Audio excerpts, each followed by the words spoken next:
Ijoolleen narra ijoolleen toota narra gurguddoo namni nan tumin hin jiruan. Hundi isaanii amma hoggaan argu dhiigana kan fayyada. Aljazeeraan naaf feereen yorkirraa hoggaan deemu sirba Hacaaluutiin dhaggeeffachaa dhaqe. Sirboonni baay'ee murteessaadha beekta. Sirboonni baay'ee barreeda tokko kan taaddalan sirbe gadaan keenya kan jiru. Impaaktii guddaa narra kaa'ee ture. Kun 2012 kana baay'ee na fakkaata kan taaddala. 2013 immoo tokko nyaatu kan jedhu tokko taa'ee tokko nyaatu jedhu suni kan Hacaalu isa dhaggeeffachaa. Tokko du'ee tokko taa'u wal gaggalaa baataati. Dhaqe hanga stuudiyoo seenutti gurra keessa kaafadhe. Kanaaf an kanuma danfe kana stuudiyoo seene beekta. Ana danfee jiru gaafii nama danfisu na gaafatte. We have Jawar Mohammed, and Jawar is an Oromo rights advocate who was raised in Ethiopia's Oromia region. Jawar, it's great to have you in the stream. Thank you for having me. Are you Oromo first or Ethiopian first?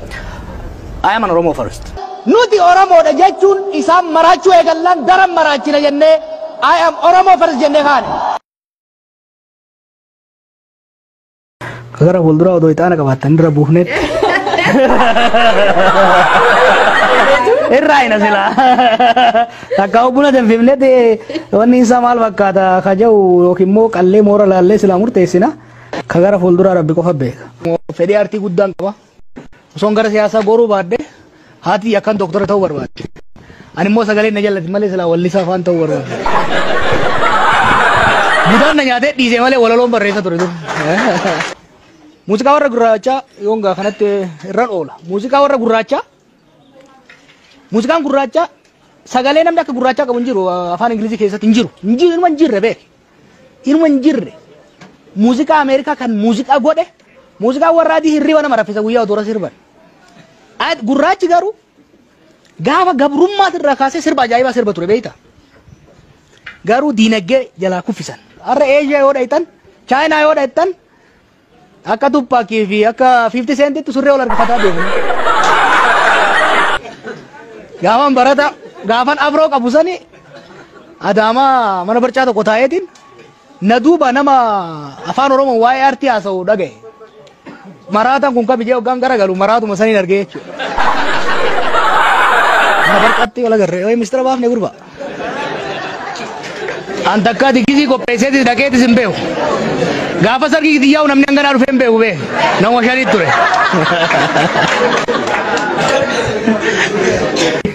Namni dura yoo ol fuudhu waggaa duraa san baranoo jedhama. Waliin lolu jaarsaa jaartillee waliin fikir hundi isaa.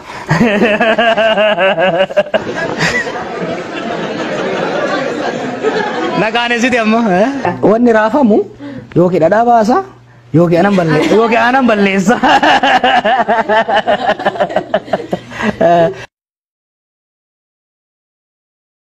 Guyyaan sababa sablammoota hin geenye ganaadha. Guyyaa maqaa. Kan ijoollummaa marraa raaf shumarran ture. Gaafan mana barnootaa tures ijoollee gurmeessuu uummata kakaasu naannoo keenya san gara ganda qabalee 20tu jira.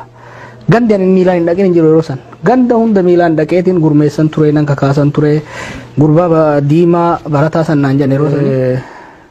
Gootummaa sodaas hin qabu waan man ol deemee malee natti fakkaata. Gootummaa illee hin qabu nama sodaa illee hin qabu. Namummoo harreedha jedhanii si ka samii ol laaltee hagam fagaatettee dhiitu ol utaalte. Uummanni Oromoo maal gochuu qaba? Uummanni Oromoo dura rabbiif galata galchuu qaba. Warri abaa kun dhufeetti nama barate fidaa jedhanii jedhan nama barate fidaa. Bulchaa biyyaa bulchuu jennaan hin barbaannu nama barate jedhan gabareen waa ta'u jedhan bulchaan. Lakkii nama hin barbaannu nama barate hin ta'u. Maal jennaan namni barate sodaattudha jedhan. Warri dandeettis gahumsas hin qabne yeroo siyaasaa bocolan waan hin argeef filannoo kanarratti dhugaan Oromoo awwaalamuuf akka deemuun argee jechuudha. Namni Finfinnee jidduu dhaabatee nama arrabsaa jijjiiramni hin dhufeedha. Achi taa'ee. Nama arrabsuu danda'uun isaa sunuu jijjiirama tokko. Jijjiiramni baay'ee dhufe namni akka fedhetti deema akka fedhetti dubbata. Inumaa'uu haga isaa kenname ol bargaafateeti kan deemaa jiru namni beekte. namni baay'ee nama beekta siyaasaa nyaachaa jiru kun waan biraa waan nyaatu waan dhabeef kana lamni hubachuu danda'uu qaba. Waraanni bilisummaa Oromoo bosona keessa one truth there is absolutely zero logical reason. Rabbi jaati. Booda gaisitti nima. Kijibaan garaa isin hin boqo isinu. Tanan shakkina biyya bulchuu deemna bar. Hai gana amma barte ko hiixatu jirra. Dubbi dubbiun eegalle. Booyi jaaba uummata Oromoo dimookiraasiin barsiiftu irraa baratta malee. Isini galee kaan wanni biraan jiru. Shilinguma gara lamaan na mul'atti beeyta. Profeesar kompiitara kiyya sangamma humaan balleessine akkuma gaariitti ittiin dalagu jiratti hin beeka. Abshira qaallichi gabaabaa sun hedduun haasa'u beeyta hoggaa haasa'u garuu jecha lakkaa'in lafarra kaaya lammaan. Naannoo abaawoon keessa ture irratti hin guddanne. Seenaa fi abbaa himata. Abbaa iffaarsaami. Aartiin Oromoo boo'icha keessaa bahuu qabaa akkana nu godhanii keessaa bahuu qabaa. Ka isin gargaaru ol kaasaa dhaadheessa. Ka isin hin gargaarre gadi buusa busheessa. Haaromsi hin jiru jettani.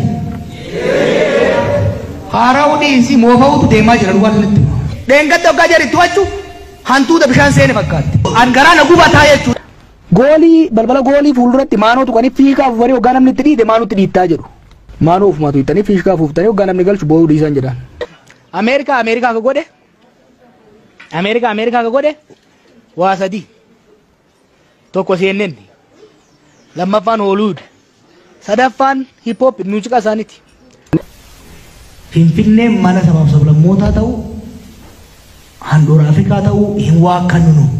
Nu beektaa dhugaan qabsoofna karaa mo'anna. Dhugaa ormaantu Finfinneen mana sabaaf sablammootaati. Dhugaa tana hin galchinaaf. Finfinneen magaalaa guddoo Oromiyaatii fi handhuura Oromiyaa dhugaa tana nuuf haa galchan. Nageenyi qabu kana lamaaniin. Nageen qaba. Rakkoon hin jiru. Bara tokko Adam Haaruu sirba baasuu dhiisee turedhan 90moota keessa. Sirba baay'ee baasanne 80moota keessa baay'ee baasa Adam. Adam maaliif sirba baasuu dhiifte jennaan labana raachii haroo haramaayaatu callisee lafaan banaa'ee jedhedha. Oromoon keenya kan beeku qabdan dargaggeessa waggoota 5 dabre kana itti ijjate sirna abbaa irreef irraa fuudhe amma waan hurkaa xiyyaa naa kennaa jee abdataa jira. Waan dalagee shaqqalatee nyaatu dhabnaan saameen nyaata. Zulmiin akkanaa kun dhaabachuu qaba beekte. Garuu bilisummaan heeraaf seerri sirritti hin tolfamin bishaan maagada hin qabne. Bishaan maagada hin qabne gara hundatti yaa'et ooyiruu obaasuu dhiisee ooyiruu lolaasee biyyee dhiqee dhabama godha. Akkasiimi moo isin warra katamaati.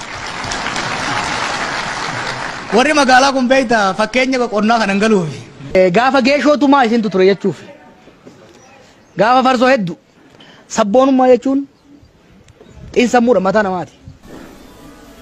Har'a Oromoon bosona keessa qawwee qabaatee deemu qaawwa nutti bana mirga akka Oromtichi inni qabu. Amaartichis Guraayitichis hin qaba Oromiyaa keessatti qabaachuullee qaba.